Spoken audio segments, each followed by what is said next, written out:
الحمد لله وكفى وسلام على حبيبه المصطفى أما بعد فأعوذ بالله من الشيطان الرجيم بسم الله الرحمن الرحيم ومن أظلم ممن منع مساجد الله أن يذكر فيها اسمه وسعى في خرابها صدق الله مولانا العظيم۔ بارگاہ رسالت میں آپ صلی اللہ علیہ وسلم میں درود پاک کا ہدیہ پیش کریں۔ اللہم صلی علی سیدنا و مولانا محمد معدن الجود والکرم وآلہ واصحابہ الکرام وابنہ الکریم وبارک وسلم صلاة دائمة سرمدا ابدا۔ اللہ عز و جل قرآن عظیم میں ارشاد فرماتا ہے، اس سے بڑا ظالم کون جو اللہ کی مسجدوں میں اللہ کا ذکر کرنے سے روکتا ہے، وہ سب سے بڑا ظالم ہے۔ ومن اظلم ممن منع مساجد اللہ، اللہ کی مسجدیں، اللہ کا گھر اس کے ذکر پاک کے لیے ہوتی ہیں، اس کی عبادت کے لیے ہوتی ہیں، اور جو اللہ تبارک و تعالیٰ کے ذکر سے اور اس کی عبادت سے روکے، اللہ قرآن میں فرماتا ہے وہ سب سے بڑا ظالم ہے۔ میرے عزیزو، تاریخ اگر دیکھتے ہیں ہم تو ہر زمانے میں معرکہ حق و باطل ہوتا رہا ہے۔ باطل طاقتیں ہمیشہ یہ چاہتی ہیں کہ اللہ کے ذکر کو روکیں، کیونکہ طاغوت شیطان جس کا ذکر قرآن میں ہے وہ ہمیشہ سے یہ چاہتا رہا ہے کہ اللہ کا ذکر کرنے والوں کو روک دیا جائے، کیونکہ اس نے اللہ تبارک و تعالیٰ سے یہ وعدہ کیا، چیلنج کیا تھا، لَأَقْعُدَنَّ لَهُمْ صِرَاطَكَ الْمُسْتَقِيمِ، اے رب میں تیرے سیدھے راستے پر بیٹھ جاؤں گا، ثُمَّ لَآتِيَنَّهُمْ مِنْ بَيْنِ أَيْدِيهِمْ وَمِنْ خَلْفِهِمْ وَعَنْ أَيْمَانِهِمْ وَشِمَائِلِهِمْ، اور میں اس سیدھے راستے پر جو بھی گزرے گا اس کو کبھی سامنے سے آ کر بہکاؤں گا، کبھی پیچھے سے آ کر بہکاؤں گا، کبھی دائیں سے کبھی بائیں سے۔ اور اللہ تبارک و تعالیٰ سے شیطان مردود یہ کہتا ہے، وَلَا تَجِدُ أَكْثَرَهُمْ شَاكِرِينَ، تو تیرے بندوں میں شکر گزار بندے نہیں پائے گا۔ مطلب یہ ہے کہ ابلیس لعین مسلسل یہ کوشش میں ہے کہ اللہ تبارک و تعالیٰ کے بندوں کو اس کے ذکر سے دور کرے، اس کے شکر سے دور کرے۔ آج بھی وہ کیفیت ہم دیکھتے ہیں کہ سب سے زیادہ اللہ کے ذکر سے روکنے کے لیے جو شیطانی طاقتیں کوشش کر رہی ہیں، مگر میرے عزیزو یہ تمہارا امتحان ہے، تمہارا امتحان ایسا کہ کبھی یہ مت سمجھنا کہ تم خالی ہو، کیونکہ قرآن پاک اللہ تبارک و تعالیٰ 21ویں پارے میں فرماتا ہے، احسب الناس ان یترکوا ان یقولوا آمنا وهم لا یفتنون، کیا لوگ یہ گمان کر کے بیٹھے ہیں کہ وہ ایمان لے آئے تو ہم ان کو آزمائیں گے نہیں، یا ان کو چھوڑ دیا جائے گا؟ جو ایمان لایا ہوا بندہ ہے وہ آزمایا جائے گا۔ ایمان اگر تمہارے پاس ہے تو تمہیں امتحان سے بھی گزرنا ہی ہوگا۔ یہ ایمان کسی حلوہ پراٹھے کا نام نہیں ہے، کھا کر کے مست نیند سو جائے، پھر اسے اس دار فانی میں، اس دنیا میں امتحانات سے گزار کر کے اپنے ایمان کی کسوٹی کو دکھانا ہوگا۔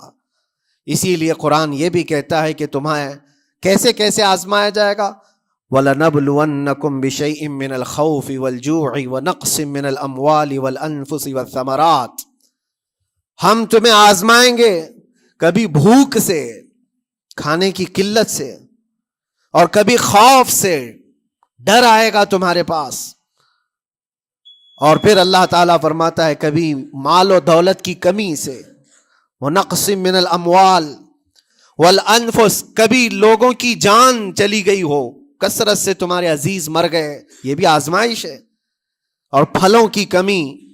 اللہ تعالیٰ فرماتا ہے یہ 5 چیزیں ہیں جو تمہاری زندگی میں آئیں گی اور تمہیں آزمایا جائے گا، اور ان کمیوں کے وقت تمہارا ایمان دیکھا جائے گا، تم کیا کہتے ہو۔ اور اللہ تعالیٰ فرماتا ہے جب کبھی تمہیں بھوک سے آزمایا جائے، خوف سے، ڈر سے آزمایا جائے، اور مال کی کمی سے آزمایا جائے، امتحان لیا جائے، تو اس وقت جو بندہ یہ کہتا ہے، اللہ فرماتا ہے انا للہ و انا الیہ راجعون۔ اللہ تعالیٰ فرماتا ہے ان لوگوں کو یہ بشارت ہے، ان صبر کرنے والوں کو یہ بشارت ہے کہ جب ان پر مصیبت آتی ہے تو یہ کہتے ہیں ہم اللہ ہی کے ہیں اور اللہ ہی کی طرف لوٹنے والے ہیں۔ یہ مصیبت کے وقت یہ جو 5 چیزوں سے آزمایا گیا ہے، ان آزمائش کے دور پر جو بندہ اللہ تبارک و تعالیٰ کی اس عطا پر راضی رہتا ہے وہ صبر کے ساتھ نکل گیا ہے۔ آج کے دور میں بھی میرے عزیزو بے شمار جانیں ہماری درمیان سے جا رہی ہیں۔ آپ کو اندازہ ہے موت اتنی عام ہو گئی ہے، اتنی عام ہو گئی ہے کہ اب لوگوں کو موت پر کوئی افسوس بھی نہیں ہوتا۔ ہر دن خبریں موت کی سرخیاں چھاپتی ہیں۔ 100-200 کی موت کوئی معنی نہیں رکھتی آج۔ فلسطین کے نہتے بچوں میں تقریباً 45,000 لوگ سال بھر میں مر گئے۔ 45,000 کوئی تعداد ہوتی ہے کہ نہیں ہوتی؟ اتنی بڑی جانوں کا جو نقصان ہے یہ آزمائش ہے، اور یہ جانوں کے ذریعے سے آزمائش تھی۔ مال کی کمی کی آزمائش تو ایسی ہے، ملک شام، یمن، بہت سارے ایسے ٹوٹے پھوٹے علاقے، عراق، جہاں پر لوگ کھانا اور دوائیوں سے جوجھ رہے ہیں اس طرح سے کہ وہ گھاس کھانے پر مجبور ہیں۔ بہت سارے ایسے علاقے جہاں پر چھوٹے بچے پھینکے ہوئے کچرے میں سے دانے چن کر کے کھا لیا کرتے ہیں۔ وہ اپنے پیٹ کی اس آگ کو بجھانے کے لیے دانے دانے کے لیے ترس رہے ہیں۔ یہ بھوک کی آزمائش ہے، مال کی کمی کی آزمائش ہے، جانوں کی آزمائش ہے۔ عزیزان گرامی وقار، اور پھر خوف کے ذریعے سے جو آزمائش ہے وہ ہم دیکھ رہے ہیں آج۔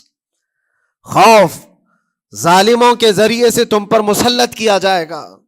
ہر آدمی ڈرا سہما ہوا، ہر آدمی اپنے اندر ایک ڈر لیے بیٹھا ہے کہ نکلوں گا تو کیا ہو جائے گا۔ ان سب کے درمیان اللہ کی بارگاہ میں سجدہ ریز ہونے کا نام ایمان ہے۔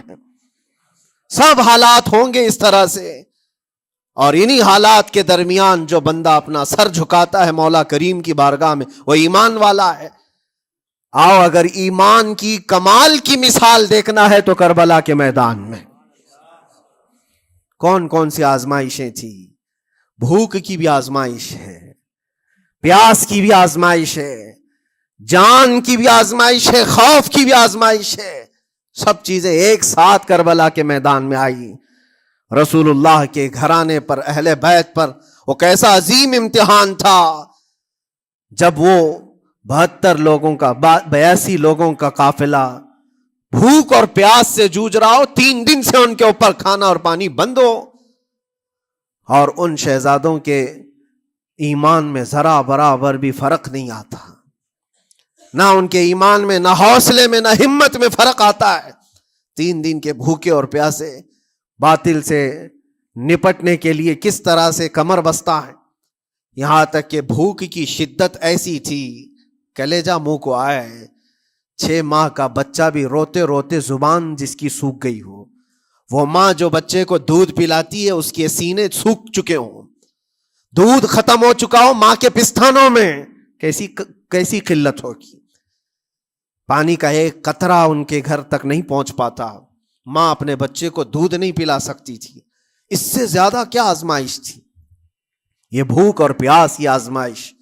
پھر جانوں کی آزمائش تو ایسی، اللہ اکبر، 56 سال کی عمر کا وہ شہزادہ عالی وقار، سیدہ کائنات فاطمۃ الزہرا کا نور نظر، امام عالی مقام سید الشہداء امام حسین رضی اللہ تعالیٰ عنہ، جب میدان کربلا میں لاشوں کو اٹھاتے تھے، کتنی لاشیں اٹھائی، کبھی بیٹے کی، کبھی بھتیجے کی، کبھی بھانجے کی، کبھی بھائیوں کی، کبھی عزیزوں کی۔ میاں ہم اپنے گھر سے نکلنے والے ایک جنازے کو اٹھاتے ہیں تو 8 دن تک ہمارے اندر سے ہوش نکل جائے۔ کوئی اپنے بچے کو اپنے ہاتھوں سے دفن کر کے دیکھے پھر کیفیت پتہ چلتی ہے۔ امام حسین نے ایک نہیں اپنے لاڈلوں کی لاشیں اس طرح سمیٹی ہیں۔ ان کے جوان بیٹے علی اکبر کو جب شہید کر کے گھوڑے دوڑائے گئے تھے جسم کے اوپر سے، ٹکڑے الگ ہو چکے تھے، اس کو سمیٹتے ہوئے کون بیٹھا ہے؟ رسول اللہ کا نواسہ۔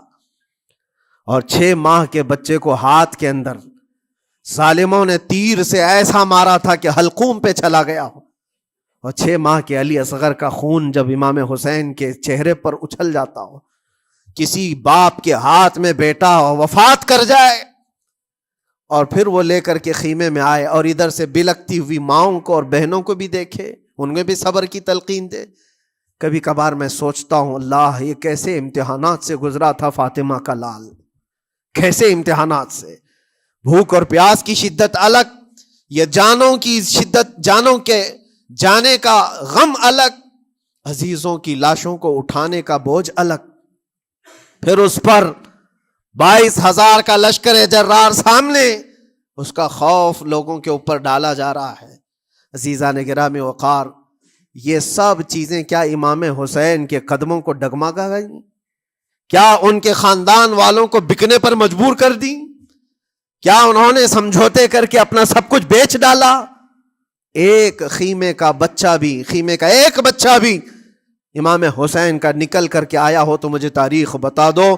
بلکہ تاریخ تو آج یہ کہتی ہے سر داد نہ داد دست در دست یزید، حقا کے بنا لا الہ است حسین.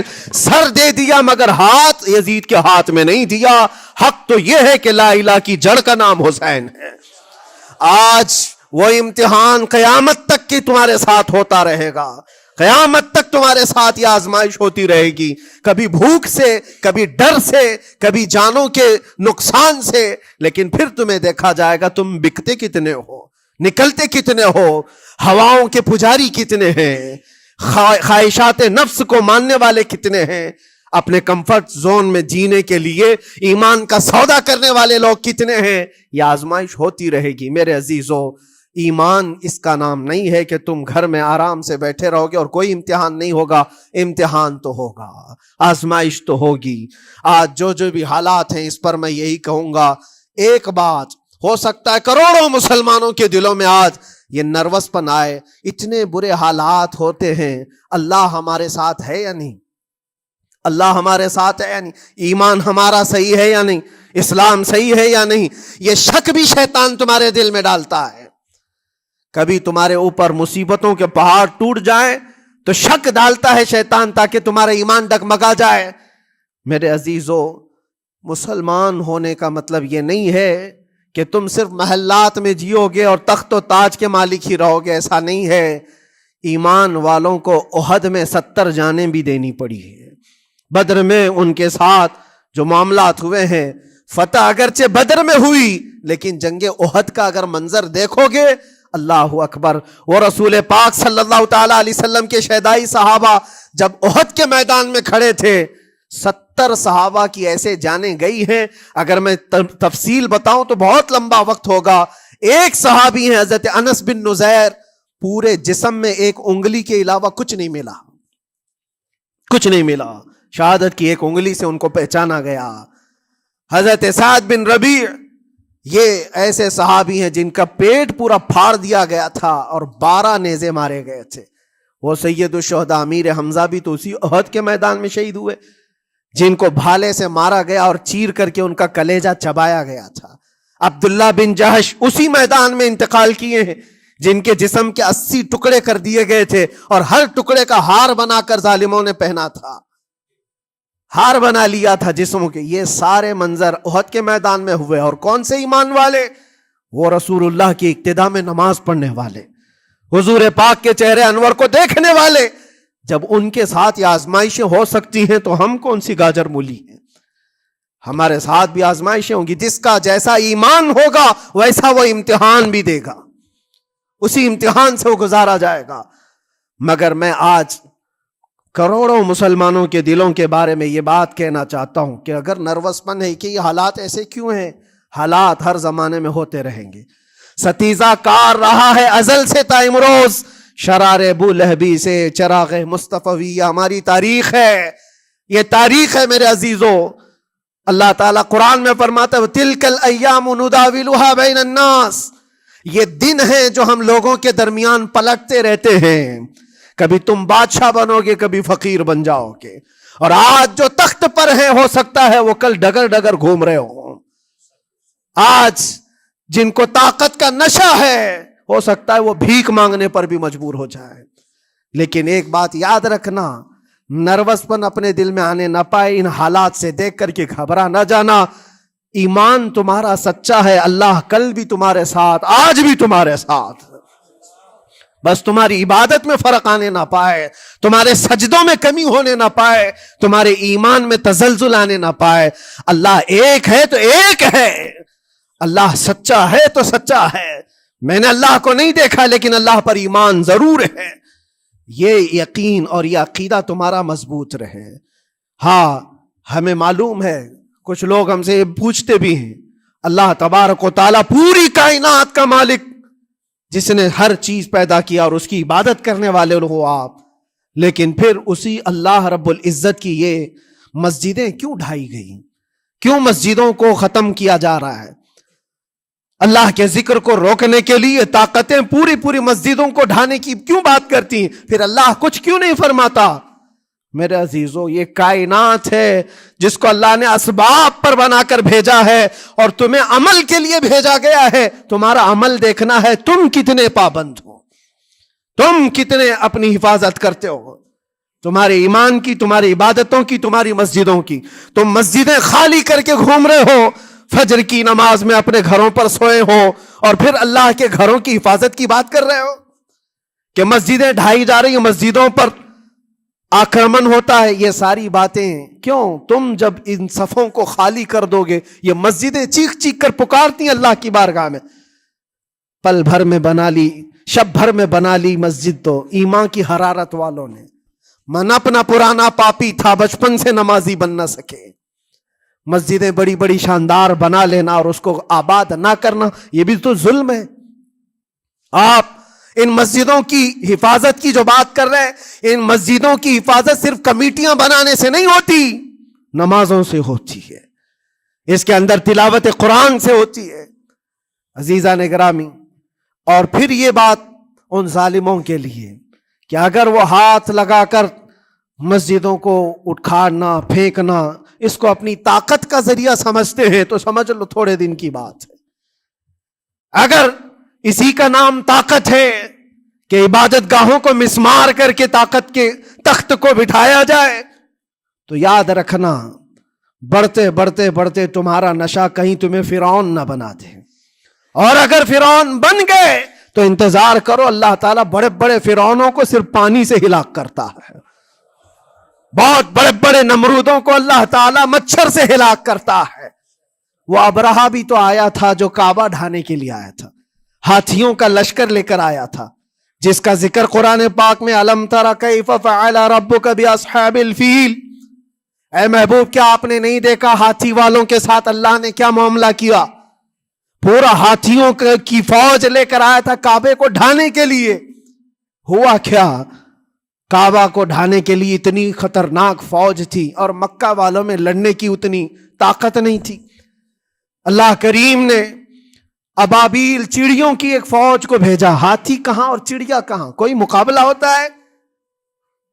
کوئی مقابلہ ہے؟ تصور میں نہیں آتا. لیکن رب تبارک و تعالیٰ کا ایک دستور ہے، بڑی بڑی طاقتوں کو چھوٹی طاقتوں سے ہلاک کرتا ہے. چھوٹی چھوٹی سی چڑیاں ایک ہاتھ میں تمہارے آ جائے، ایک چونچ میں اور دو پاؤں میں کنکریاں لے کر آتی تھی، اوپر سے صرف وہ کنکریاں گراتی، ہاتھیوں کے پیٹ پھٹ جاتے اور آگ لگ جاتی تھی. اللہ تبارک و تعالیٰ کی طاقت کا یہ مشاہدہ، قوت کا ایک ہلکا سا اظہار جو مکہ کی ان وادیوں میں ہوا، منا، اور اللہ تعالیٰ فرماتا ہے فَجَعَلَهُمْ كَعَصْفٍ مَأْكُولٍ. اللہ نے ان کو ایسا کر دیا جیسے کھائی ہوئی مرغی ہوتی ہے، نوچ نوچ کر کے کھا کر چھوڑی ہوئی مرغی ہو. پوری فوج کی حالت ایسی ہو گئی تھی.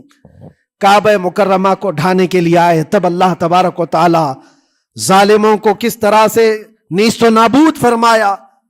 ہمیں یقین ہے میرے عزیزوں، اللہ تبارک و تعالی وہ ابابیل بھیجنے والا مولا آج بھی زندہ اور ہمیشہ زندہ رہے گا. وہ حی اور قیوم ہے، ہمیشہ سے زندہ ہے اور ہمیشہ زندہ رہے گا. لیکن تمہارا امتحان ہوتا رہے گا، تمہارا امتحان ہوتا رہے گا. اللہ کے نبی صلی اللہ تعالی علیہ وسلم کے لیے مدد آئی ہے تو اس کا مطلب یہ نہیں ہے کہ وہ صرف بیٹھ کر کے مدینے میں دعائیں کرتے تھے؟ نہیں، عمل کے میدان میں اترے بھی ہیں۔ صحابہ نے بھوک اور پیاس برداشت کی ہے، کتنے کتنے دنوں تک وہ ایک کھجور پر پورا دن گزارتے تھے، پیوند لگے کپڑے۔ حضرت ابو ہریرہ فرماتے ہیں ہم تو ایک جنگ سے ایسے واپس آئے تھے کہ ہمارے پاؤں کے پورے ناخن اکھڑ گئے تھے، پاؤں کے ناخن اکھڑ گئے۔ خندق کے میدان میں خود نبی پاک صلی اللہ علیہ وسلم اپنے ہاتھوں سے خندق کھودتے رہے، اور پیٹ پر پتھر باندھنا، یہ سب مشقتیں، سٹرگل کیا ہے۔ پھر اللہ سے یہ دعا کیا مولا تو اپنی مدد بھیج دے، تو اپنے رحم و کرم کی بارشیں برسا، اور ہم یہاں مست کھا پی کر کے پھر دعا کرتے ہیں مدد آ جائے۔ تم نے محنت کون سی کی، کون سی مشقت کی؟ میرے عزیزو، اگر محنت و مشقت میدان میں اتر کر کرنے کا موقع نہیں ہے تو عبادتیں تو کرو اپنی پوری، اپنی نمازیں تو کمپلیٹ کر لو، اور اللہ کو راضی کرو۔ اپنے گناہوں سے اگر وہ غضبناک ہے تو توبہ کرو۔ اور جاتے جاتے یہ بات بھی میں عرض کروں گا کہ آج جن لوگوں کو ایسا لگتا ہے کہ یہ کھیل تماشا ہے، ایک بات یاد رکھنا، کسی مسجد کے ختم ہو جانے سے یا مومن کے کسی کے ہار جانے سے ایمان کبھی ہارتا نہیں ہے، ایمان ہمیشہ جیتتا ہے۔ تھوڑی دیر کی تکلیف تو مومن کو ہو سکتی ہے، لیکن اس کے ساتھ ایمان ہے تو ہمیشہ سر بلند ہے۔ اس سے بڑی کوئی کامیابی کیا ہے؟ ہم نے دیکھا ہے کربلا کی تاریخ میں جیتا کون ہے؟ دنیا کی نظر میں، اس وقت کی میڈیا کی نظر میں، اس وقت کے جو کتے ہوں گے ان کی نظر میں یزید جیتا ہوگا، لیکن قیامت تک ہر مومن کہتا ہے بادشاہ است حسین، بادشاہ است حسین۔ ایمان کی جیت ہمیشہ ہے، اگرچہ وہ ٹکڑوں میں بدل جائے، اگرچہ وہ 1000 ٹکڑوں میں ہو جائے۔ آج بھی پھریرا لہرا رہا ہے تو حسین اعظم کا لہرا رہا ہے۔ اسی لیے یاد رکھو، صرف تخت پہ چڑھ کر بیٹھنے کا نام جیت نہیں ہے۔ ابھی الیکشن بھی گزرا، کچھ لوگ نروس ہوں گے کہ ہم ہار گئے۔ اگر وہ ایمان والے ہیں، سچے ایمان والے ہیں، تو انہیں یاد رکھنا چاہیے جیت اور ہار صرف تخت حاصل کرنے کا نام نہیں ہے، دلوں پر حکومت کرنے کا نام جیت ہے۔ اور آج 800 سال گزر گئے، ہند الولی سلطان الاولیاء غریب نواز کی حکومت ہم سب پر قائم ہے۔ کس بات کی حکومت ہے یہ دلوں کی حکومت ہے۔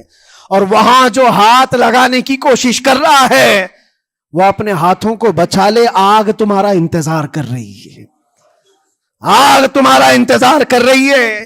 اس لیے کہ اللہ فرماتا من عادی لی ولیا فقد آذنتہ بالحرب، جس نے میرے ولی سے دشمنی کی میں اس کو اپنے ساتھ جنگ کا اعلان کرتا ہوں۔ اور اب تعالیٰ سے جنگ کرنے کے لیے تیار ہو؟ اللہ کے ولی سے مقابلہ کرنا چاہتے ہو؟ اللہ کے ولی کو چھونا چاہتے ہو؟ رب تعالیٰ فرماتا ہے جو اللہ کے ولی سے دشمنی کرتا ہے اسے میں اپنے ساتھ جنگ کا اعلان کرتا ہوں۔ ہے کسی کی ہمت و طاقت اللہ سے جنگ کرنے کی؟ تو جو یہ چاہتے ہیں کیڑے مکڑوں کی موت مرو گے، اس سے بھی خطرناک ذلیل ہو کر مر جاؤ گے۔ اجمیر معلیٰ یہ صرف اور صرف ایک دھرتی کا نام نہیں ہے، اللہ کے ولی کی آباد کی ہوئی مقدس زمین ہے۔ اور ہم سنیوں کی آستھا ایسے ہے، امام اہل سنت فاضل بریلوی اعلیٰ حضرت فرماتے ہیں دنیا بھر میں جہاں دعائیں قبول ہوتی ہیں ان جگہوں میں سے ایک جگہ کا نام اجمیر معلیٰ ہے، جہاں اللہ تعالیٰ دعائیں قبول فرماتا ہے۔ ہم اپنی آستھا ہی نہیں رکھتے میرے عزیزو، اپنی جان بھی حاضر ہے غریب نواز کے قدموں کے لیے۔ اس لیے میں کہنا چاہتا ہوں سرکار غریب نواز رضی اللہ تعالیٰ عنہ کے رکشک، یہ لوگ اگر یہ سمجھتے ہیں کہ مسلمان بکھر گئے ہیں، ٹوٹے ہیں، بکھرے ہیں، ان کے پاس کوئی طاقت نہیں، کوئی سیاست نہیں، اور ہم جس کو چاہیں آکرمن کر کے ختم کر دیں، ہو سکتا ہے ہم سب کو مار ڈالو تمہاری طاقت کے ذریعے، لیکن وہ غریب نواز ہے۔ اپنے باپ داداؤں کی تاریخ یاد رکھنا، پوچھنا، جو غریب نواز کو اٹھانے کی کوشش کیا اٹھ گئے ہیں، اور وہ دھرتی پہ آج بھی آباد ہے۔ انشاءاللہ قیامت تک اجمیر معلیٰ چمکتا رہے گا۔ سرکار غریب نواز رضی اللہ تعالیٰ عنہ کے آستانے سے جو فیض بٹتا ہے اپنے اور غیر سب وہاں سے فائدہ اٹھاتے ہیں، سب لوگوں کو برابر فائدہ اٹھایا جاتا ہے۔ اسی لیے میرے عزیزو، یہ آزمائشوں کے دور میں میری صرف ایک ہی گزارش ہے، اپنا ایمان مضبوط کرو، اپنا ایمان مضبوط کرو۔ جیسی بھی مصیبتیں آئیں، طاقتیں آئیں، تمہارا سجدے سے سر دور نہ ہونے پائے، اللہ سے غفلت ہونے نہ پائے، تمہارے ذکر و اذکار میں کمی ہونے نہ پائے، مسجدوں سے دور بھاگنے کی کوشش نہ کرو، واپس آ جاؤ، اللہ کی رحمت قریب ہے۔ قرآن میں اللہ فرماتا ہے الا ان نصر اللہ قریب، آگاہ ہو جاؤ، بے شک اللہ کی مدد بہت قریب ہے۔ وآخر دعوانا الحمدللہ رب العالمین۔ السلام۔